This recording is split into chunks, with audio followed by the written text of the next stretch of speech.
ఉద్యోగాలు చేస్తున్న అదృష్టవంతులారా, మేము చాలా చాలా ఇంటర్వ్యూలకు వెళ్ళాం.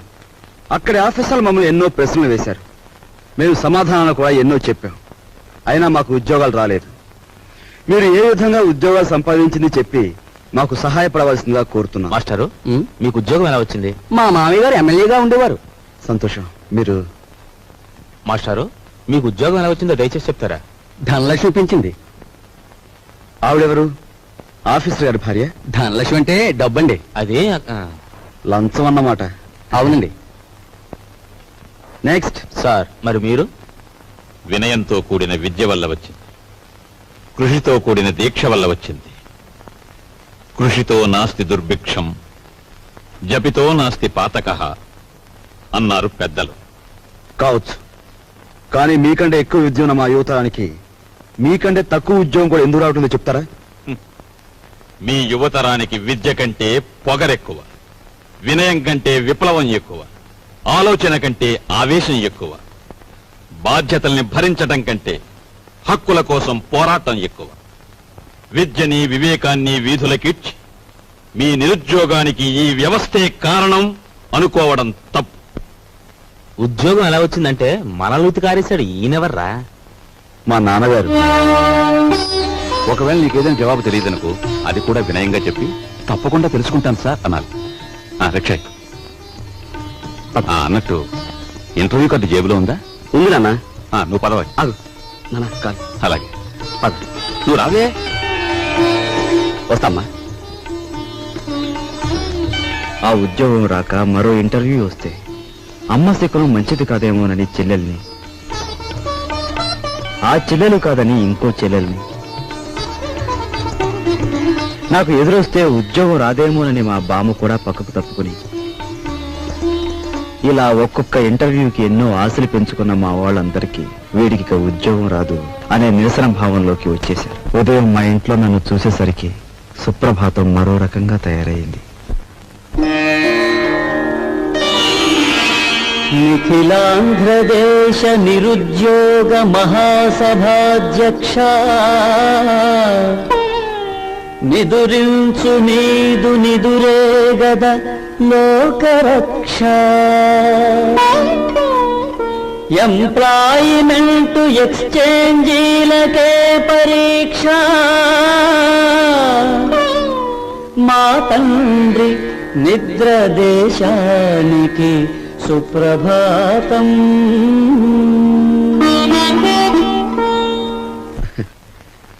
ఉద్యోగం రాలేదన్నది మన బాధ, మన వాళ్ళు ఇంకా ఉద్యోగస్తులు కాలేదే అన్నది మన పెద్దల నిస్పృహ.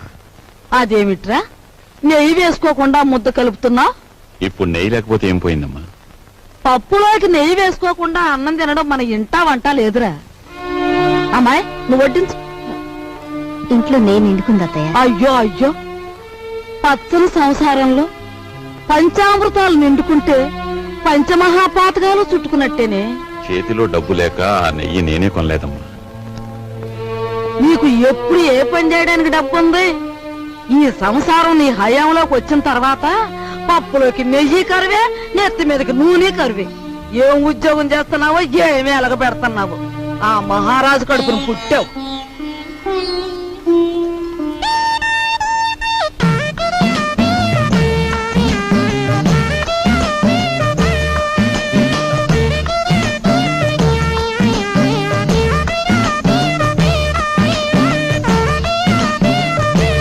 చిన్నాడా, ఆఫీస్కి వెళ్ళడానికి మీ నాన్న తయారైతే ఇంకా ఏం చేస్తున్నావురా?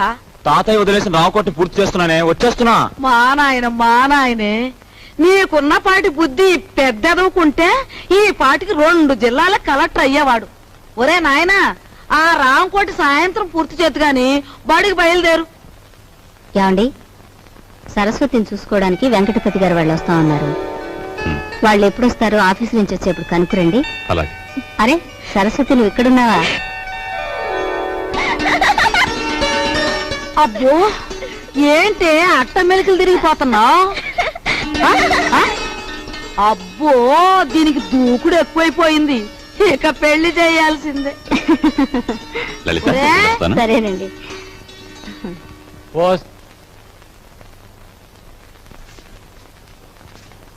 అన్నయ్య, నువ్వు మా అత్తవారికి బాకీ పడిన కట్నం డబ్బు చెల్లించలేదని మా మామగారు అత్తగారు నన్ను ప్రతి క్షణం రాచి రంపాను పెడుతున్నారు. నువ్వు వెంటనే ఆ డబ్బు చెల్లించి నాకు ఈ నరకయాతన తప్పిస్తావని ఆశిస్తున్నాను. ఇట్లు నీ చెల్లి సావిత్రి. ఉత్తరం ఎక్కడి నుంచిరా? సావిత్రి దగ్గర నుంచా? చెంచకుండానే. ఆఫీస్ ఉత్తరంలే అమ్మా. ఆహా.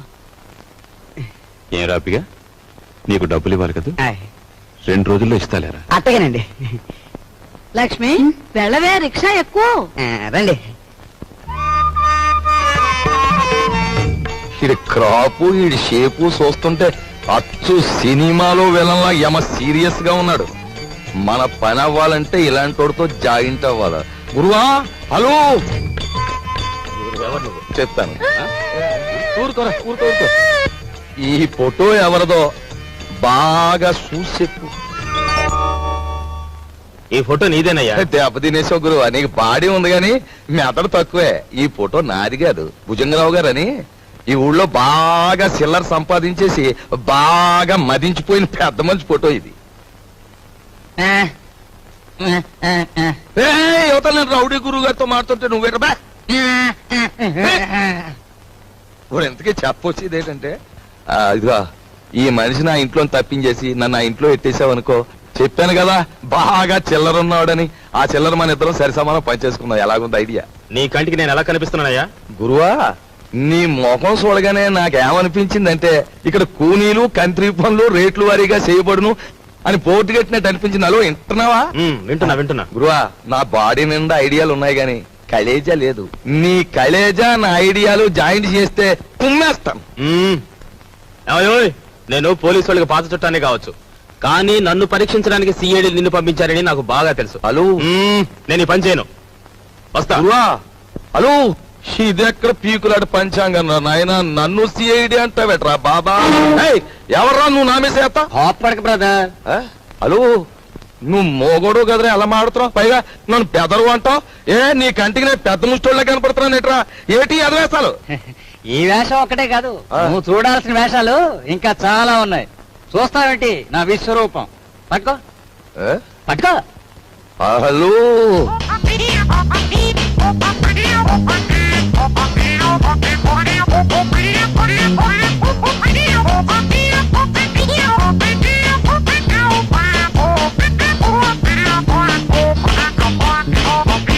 ఇప్పుడే ఉంటా. నీ బాడీ అంతా చూసినా చేరు మాంసం ఉండదు, బుర్రలో ఎంత మాయ ఉందిరా బాబా. ఏ మాయ కాదు, మాయగాళ్ళకి మాయగాడు మా బాస్. మాయల పకిరిగాని చూపిస్తాను, పద. హలో, పద. నువ్వు ఎక్కడ ఉండు బ్రదర్.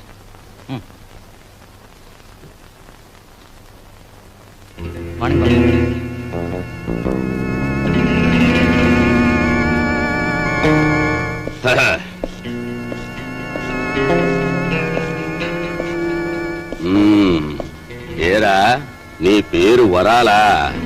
పేర్లోనే వరాలు ఉన్నాయి కానీ చేతిలో మొరమొరాలు కూడా లేవు. బాబు, ఈ కత్తి కంటే నీ నవ్వే భయంకరంగా ఉంది.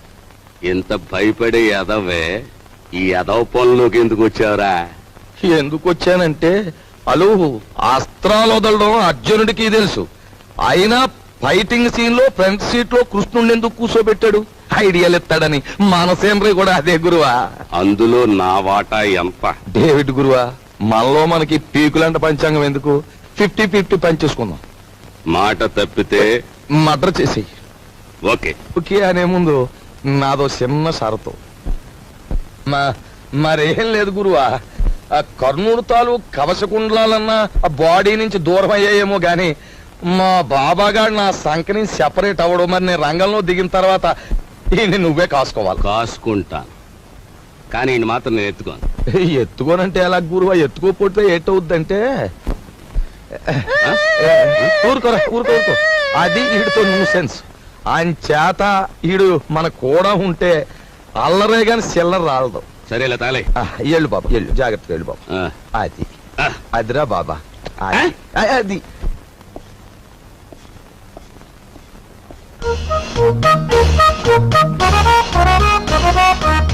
బాబు, నువ్వు చూసుకోవాల్సిన శాలిటీ అదే. బాగా చూసావా? నిజమే వరాలా? నువ్వు చెప్పినట్టు ఇద్దరు రూపురేఖలు ఒక్కలాగే ఉన్నాయి. నవకాయ బాబు, ఇది ఆఫీసు. ఇదిగో ఆయన వాకింగ్ చూశాం కదా, ఆయన టాకింగ్ కూడా విన్నాం. పద పద.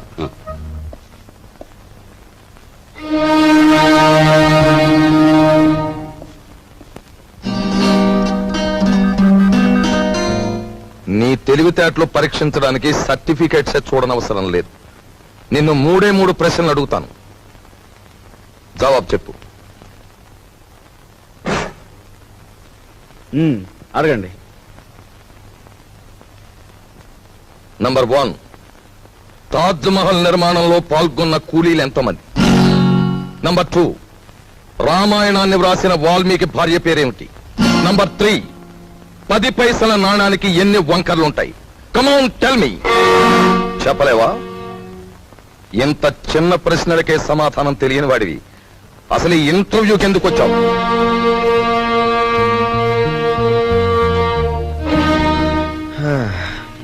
చెప్తాను.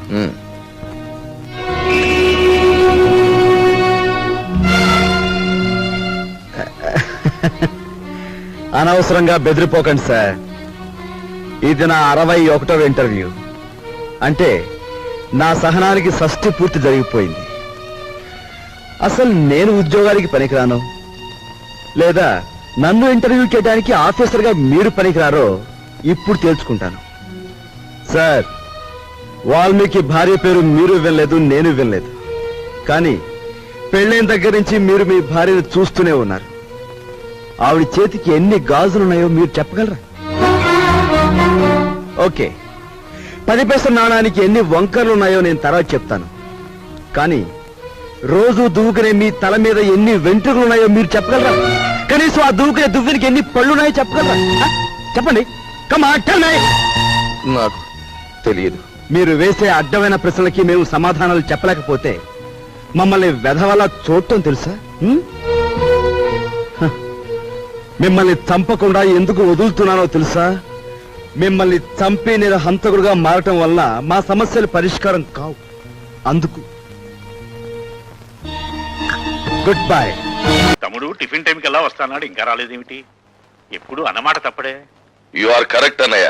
నీ తమ్ముడు ఎప్పుడు మాట తప్పడు. కానీ నువ్వే సెంటిమెంట్ తప్పి లతా నేను లేకుండా టిఫిన్ చేయడానికి సిద్ధపడిపోతున్నావు. అబ్బే ఏదే ఇప్పుడే. కూర్చో తమ్ముడు, కూర్చో. అమ్మాయి లత. అన్నయ్య, లతను చాలా గారాభంగా పెంచుతున్నావు. క్రమశిక్షణలో పెంచకపోతే ఏదో ఒకనాడు మనకి శిక్ష వేసే ప్రమాదం ఉంది. జాగ్రత్త. అమ్మాయి, నువ్వు ఫైనల్ ఇయర్ పూర్తి చేసి కాలేజ్ వదిలిపెట్టి వెళ్ళిపోయావు. ఇక నా మనసులో లేదు. నీ అంత అందగాన్ని చూసిన కళ్ళతో వేడి మొహం కళ్ళు చూడలేకపోతున్నాను. మళ్ళీ ఎప్పుడు కనిపిస్తావు డియా?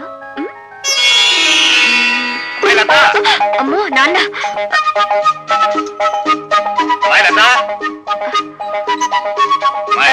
ఏమిటి నాన్న?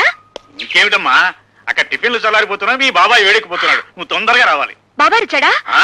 వావ్, పద పద. హలో, ఉన్నారండి? ఒక్క నిమిషం. ఎవర్రా? ఎవరో మినిస్టర్ గారంటండి. మినిస్టర్ గారా? హలో, నమస్కారం అండి. ఫోన్ లో కూడా లేచి మాట్లాడాలా? చెప్పండి సార్. అదేనయ్యా, మన సదానందం లేడు, కాంట్రాక్టర్ వచ్చి వాళ్ళ బామ్మర్ది పేరుస్తాడు. రేపు ఇంటర్వ్యూ ఉంటుంది కదా, ఆ కుర్రని సెలెక్ట్ చేయి. అతనికి బొత్తిగా మెరిట్. మెరిట్ మెరిట్ ఉన్న వాళ్ళకి ఉద్యోగం ఇస్తే మనం చెప్పినట్టు ఎందుకు వింటారయ్యా? అతను సెలెక్ట్ చేయి. అలాగే సార్, అలాగే. ఎవరన్నయ్య? మినిస్టర్ రాజశేఖరం గారు ఆ సదానందం గారి బావమరిదికి ఉద్యోగం ఇమ్మని ఫోన్ చేశారు. ఇచ్చేస్తున్నావా? పదవిలో ఉన్న వాళ్ళ మాట వెనక తప్పదు కదా. చిచ్చి, నీతో టిఫిన్ చేయడం నాదే బుద్ధితో. తమ్ముడు, అరే నువ్వు ఉండు బాబాయ్. నానేమన్నా తెలుతో కూడా ఎవరికి పడితే వాళ్ళకి ఉద్యోగం వచ్చాడు. మోసగాడినైనా నమ్మొచ్చు కానీ పిరికి వాడిని నమ్మకూడదు. ఏం చేద్దంటే భయంలో వాళ్ళు ఏమైనా చేసేస్తారు. ఉండు డాడీ, నేను ఉపాయం చెప్పనా? మెరిట్ లో నెంబర్ 1 కుర్రాడిని చూసి ఉద్యోగం ఇచ్చేయండి. మంత్రి గారు ఏమిటిలా చేశామని అడిగితే నాకు మతి మరపు ఎక్కువ, మీరు చెప్పిన కుర్రాడి పేరు అదే అనుకుని ఇచ్చేసానని బికమం పెట్టేయండి, సరిపోతుంది. ఏ అలా చేస్తావా? చేస్తావా లేదా చెప్పు. ఒప్పేసుకోండి. చేస్తానులే,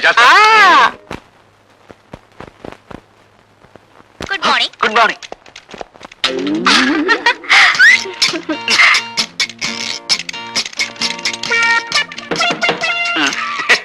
ఏం ఆంజనేయులు, ఏం జరిగింది? You don't worry sir, just call జారిందంటే. ఏం లైలా, నీ టేబుల్ దగ్గర ఏమన్నా తెలుగు ఐస్కంతం పెట్టావా? ఏమోనండి, నాకు తెలియడం లేదు. సరిగ్గా నా టేబుల్ దగ్గరికి వచ్చేసరికి అందరికి పెన్నులు పెన్సిళ్ళు ఫైల్స్ జారిపోతుంటాయి. దీనికి ఏకంగా కాలే జారినట్టుంది. గారు, నేను సొంతం పెట్టాల్సిన ఫైల్స్ ఏమైనా ఉంటే మరండి గీకోతారా? గీక్కోవాల్సిందే. అదేంటి? I convey my heartly condolences. Condolences for what? పెద్దడు ఎవరైనా పోయాడా? లంచాలు తెచ్చిపెట్టే బంగారు బాతు లాంటి నీ సీటుకు ఈకలు పీకుతున్నారు. అదేంటి? బయట ఇంటర్వ్యూలు జరుగుతున్నాయి. నిలబడి ఉండడం నాకు అలవాట్లేదు, ఏమనుకోకండి. బాబు, మీరు రాజశేఖరం గారి తాలూకే కదూ? యా, సీనియర్ కలిసి వచ్చా? పర్వాలేదు, తాగు బాబు. మినిస్టర్ గారు తాలూకు భానోజీరావు గారు. అవునవును, తెలుస్తూనే ఉందిగా. అయితే నేను వెళ్ళొచ్చా? మా మొహాన సిగరెట్ పొగ ఊదించుకునే కంటే నేను పంపించేయడమే మంచిది. వెళ్ళరా బాబు. Bye. Next. Good morning everybody. Good morning. Good morning. Please be seated. Thank you sir. Are you mister Bhargava? Yes sir. Bhargavaramudu అంటే ఎవరు? తండ్రి ఆజ్ఞ నెరవేర్చడం కోసం కన్న తల్లినే తెగ నరికిన వాడు. భూమి చుట్టుకొలత ఎంత? 7,900 మైళ్ళు. భూమి తన చుట్టూ తాను తిరిగే వేగం ఎంత? గంటకి 1000 మైళ్ళు. ప్రపంచంలో ఇప్పుడు పేరు పొందిన ఫుట్బాల్ ఆటగాడు ఎవరు? Diego Maradona. ఇంజనీర్ బాధ్యతలు ఏమిటి? స్వార్థపరుడైతే దేశానికి వెన్నెముక లాంటి ప్రాజెక్టులను కూల్చివేయడం, నిస్వార్థపరుడైతే వాటిని నిలబెట్టడం కోసం తనుకూలిపోవడం. మొదటి ప్రపంచ యుద్ధం ఎందుకు వచ్చింది? ఒక డాక్టర్ నిర్లక్ష్యం వల్ల. 1887వ సంవత్సరంలో ప్రిన్స్ ఫెడ్రిక్ కంఠానికి ఎడమ వైపున క్యాన్సర్ వ్యాధి సోకింది. డాక్టర్లు దాన్ని ఆపరేట్ చేయకుండా నిర్లక్ష్యం చేయడం వల్ల అతను సింహాసనం అధిష్ఠించిన 99 రోజులకే చనిపోయాడు. ఆ తర్వాత రాజకాంక్ష ఉన్న అతని కొడుకు కైజర్ రాజు కావడం వల్ల, అతను యుద్ధకాంక్ష గలవాడు, జ్ఞానశూన్యుడు కావడం వల్ల మొదటి ప్రపంచ యుద్ధం మొదలైంది. మీ నాన్నగారి వృత్తి? ఈ ఇంటర్వ్యూలో నేను సమాధానం చెప్పలేని ప్రశ్న అదొకటే సార్. ఆఖరిగా ఒక ప్రశ్న. ఈ క్షణంలో మా మనసులో ఏముందో చెప్పగలవా? నాకు ఈ ఉద్యోగం ఇవ్వకూడదని. అలా ఎందుకు అనిపించింది? ఎందుకంటే పెట్టేవాడికి తినేవాడు లోకు కనుక, అడిగేవాడికి చెప్పేవాడు లోకు కనుక. అలా తెలబోకండి సార్. ఒక ఇంజనీర్ గ్రాడ్యుయేట్ ని మీరు అడుగుతున్న ప్రశ్నలు ఏమిటి? అతనికున్న పురాణ పరిచయం, అతనికి తెలిసిన హిస్టారికల్ నాలెడ్జ్, అతనికున్న స్పోర్ట్స్ నాలెడ్జ్, ఇవా ఒక ఇంజనీర్ క్యాండిడేట్ కి కావాల్సిన అర్హతలు. మీరంతా అవకాశవాదులు. ప్రశ్నలు అడగడమే తప్ప సమాధానం చెప్పడం చేత కానీ మేధావులు. అయినా మిమ్మల్ని నమ్ముకుని పూటకొక నిరుద్యోగి ఇంకా డిగ్రీలు చంకలో పెట్టుకుని ఆఫీస్ గుమ్మాలు ఎక్కుతూనే ఉన్నాడు. ఎలా? తల్లి మెడలో మంగళసూత్రాలు అమ్మి, అవి ఖర్చైపోతే ఒంట్లోని రక్తాన్ని అమ్మి. సార్, మహాత్మా గాంధీ తెల్లదొరతనాన్ని పోగొట్టగలిగాడేమో కానీ ఆయనే తిరిగి జన్మించిన ఈ నల్లదొరతనాన్ని మాత్రం పోగొట్టలేడు. ఎందుకంటే ఇప్పుడున్న ధరల రక్తం నలుపు, వాళ్ళ దగ్గరున్న డబ్బు నలుపు, వాళ్ళు ప్రోత్సహిస్తున్న బజార్లు నలుపు. మీరు అడిగిన ఒక్క ప్రశ్నకు సమాధానం చెప్పకుండా వెళ్ళడం ఇష్టం లేక జవాబు చెప్పే పెడుతున్నాను సార్. మా నాన్న వృత్తి ఏమిటని కదా మీరు అడిగింది? హీఈస్ ఎ లయర్, హీఈస్ ఎ డెజర్టర్. కట్టుకున్న భార్యని, కన్న బిడ్డని అనాథల్ని చేసి వెళ్ళిపోయిన కసాయివాడు. ఆ కసాయివాడి రక్తాన్ని పంచుకు పుట్టాను నేను. అయినా మిమ్మల్ని ఏమీ చేయకుండా పెడుతున్నానంటే నా చదువు నాకు నేర్పిన సంస్కారం. ఈ దేశంలో గాంధీల సంఖ్యను పెంచండి కానీ గాడ్సేల సంఖ్యను కాదు.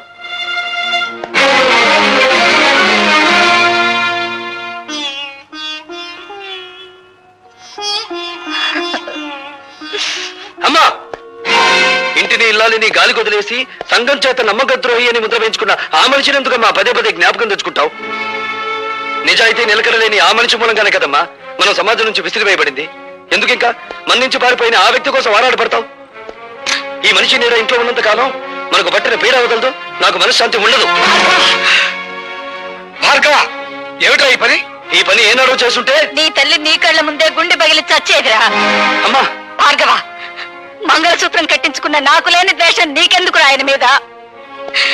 గుమ్మానికి రాసిన పసుపు, గుండెల మీద తాళి, నుదుటి కుంకుమ ఇంకా మిగిలిన్నాయంటే కారణం ఆ మహానుభావుడేరా.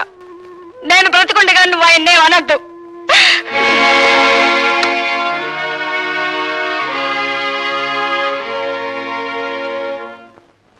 ఇంటర్వ్యూకి వెళ్ళావా? వెళ్ళాను. ఏమైంది? పవిత్రాణాయ సాధూనాం వినాశాయ చతుష్కృతాం ధర్మ సంస్థాపనార్థాయ సంభవామి యుగే యుగే. ఏమిటో ఈ పెద్ద పెద్ద శ్లోకాలు చెప్తున్నావు, ఏమిటి దానికి అర్థం? పాపం పడినప్పుడల్లా భగవంతుడు అవతరిస్తాడట. అలాగే అవినీతి రికమెండేషన్లు పెరిగినప్పుడల్లా మనబోటి వాళ్ళ ఉద్యోగ అవకాశాలు ఉష్కాగైపోతాయి. ఒక్క ముక్క అర్థం కాలేదు, ఏమిటి సరిగ్గా చెప్పు. నీ ఆటో తాళాలు ఎక్కడున్నాయి? ఎందుకు? ఉద్యోగం రాలేదని దేశాన్ని తట్టుకుంటా నేను కూడా ఆటో నడుపుతాను. భార్గవ, ఆ మాట అనొద్దురా. ఈ కళతో నువ్వు యూనివర్సిటీలో గోల్డ్ మెడల్ తీసుకోవడం చూశాను. ఈ కళతో నిన్ను గవర్నర్ గారు అభినందించడం చూశాను. అటువంటి ఈ కళతోనే నువ్వు ఆటో నడపడం నేను చూడలేనురా. వద్దు. ఈ దేశంలో మేధావులు నిరాశతో, నిస్పృహతో, నిరుత్సాహంతో రోడ్డులు పడితే ఏం జరుగుతుందో నాకు తెలుసురా. ఏం జరుగుతుందిరా? రక్తపాతం. ఇండియన్ హిస్టరీ ఎక్కువ చదివినట్టున్నారా, అందుకే నీకు రక్తపాతమే గుర్తుకొస్తుంది. ఏరా, నేను ఇంత సీరియస్ గా చెప్తుంటే నీకు నవ్వులాటగా ఉందా? అదొక్కటేరా మనపోటి మధ్యతరగతి వాళ్ళకు మిగిలిన ఆస్తి. జీవితం అనే ఆటలో నవ్వులాటే మనకి ఓదార్పు. సరే సరే, నీ మాటలకు అమ్మ నొచ్చుకున్నట్టుంది, వెళ్ళి ఓదార్చు. ఓదార్చిన ఆగని ఆవేదన రానాయన అది. అయితే నన్ను ఓదార్చు. దేనికి? నీ పర్మిషన్ లేకుండా మన కాలేజీ ఓల్డ్ బాయ్స్ ఫంక్షన్ లో ప్రవరాకుడి వేషం నువ్వే వేస్తామని వరం ఇచ్చి వచ్చాను. పెరిగే కాకుండా వరాలు ఇవ్వడంలో కూడా శంకరుడు వేనా? నేను వెయ్యను, పో. చంపావు, పో.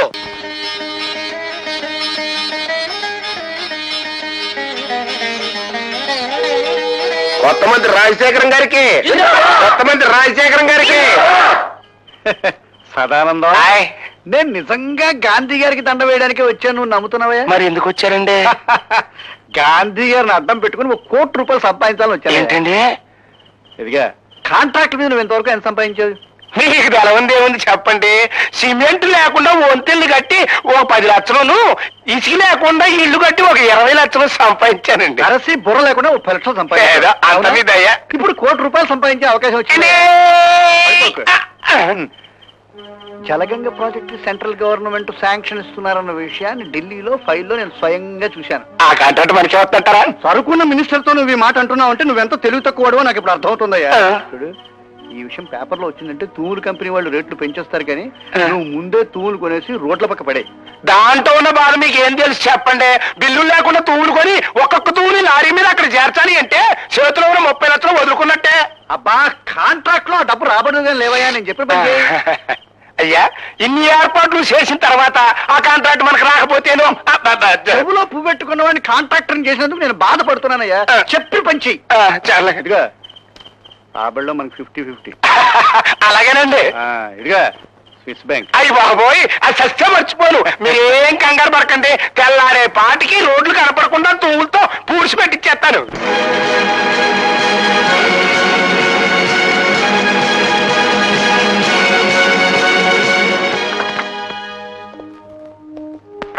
పెంచలయ్యా సార్, ఈ తూముల్లో ఏదో ఫ్రాడ్ ఉందన్న అనుమానం. ఎందుకని మంచిది, నువ్వు వెళ్ళి డీసీపీకి సంగతి చెప్పిరా.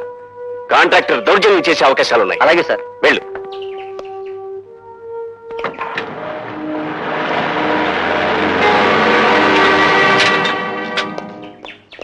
నమస్కారం అండి ఇంజనీర్ గారు. సదానంద గారు, ఈ పైపుల్ని ఇక్కడలో చేయించింది మీరేనా? ఎవరండి, నేను కాకపోతే ఇంత ఖర్చు భరాయించగలిగినోడు ఈ ప్రాంతాల్లో కాంట్రాక్టర్ ఎవరన్నారు చెప్పండి. మీ పరపతి గురించి నేను అడగలేదు. అనుమతి లేకుండా వీటిని ఇక్కడెందుకు వేయించారు అని అడుగుతున్నాను. అంటే ఈ ప్రాజెక్టుకి మీరు టెండర్లు పిలిచినా ఆ కాంట్రాక్ట్ మరి నాకే వద్దు కదండి, అది మాత్రం వేయించానండి. ఇది మీకే వస్తుందని జోస్యం చెప్పారా? అవునండి, మా దగ్గర మీరు లంచం వచ్చుకుని ఆ కాంట్రాక్ట్ నా పేరుతో శాంక్షన్ చేయిస్తారని శిలక చెప్పింది. నీకు వచ్చేది కాంట్రాక్ట్ కాదు, జైలు శిక్ష. జైలు శిక్ష నాక? నువ్వేయిస్తావా? ఊరుకోవయ్యా, ఎవడనింటే నిజం అనుకుంటాడు. కాసేపట్లో డీసీపీ ప్రతాపరావు గారు వస్తే నీకే అర్థమవుతుంది. ఈ ఇంజనీర్ గారు అనుకున్నంత పని చేశాడురా. ఈవిడ బతుకుంటే మనకు ఆ కాంట్రాక్ట్ రాదు, కానీ ఈయన్ని థ్రిల్ చేసేయండి.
కమిషనర్ ఆఫ్ పోలీస్ ప్రతాపరావు గారా? పర్వాలేదు, కూర్చోండి. పర్వాలేదు, నిలబడతాను. ఏమిటిలా వచ్చారు? నేను నేరస్తుల కోసం వచ్చాను. ఇక్కడ ప్రజా సేవకులే కానీ ప్రజాద్రోహులు నేరస్తులు ఎవరు లేరండి. ఆత్మద్రోహం చేసుకునే మనిషికి ప్రజాద్రోహం గురించి ఏం తెలుస్తుంది రండి. ప్రతాపరావు గారు, నా సంగతి మీకు తెలియదేమో. నేను పుట్టినప్పుడు నలుగురులాగా అమ్మ అమ్మ అనలేదట.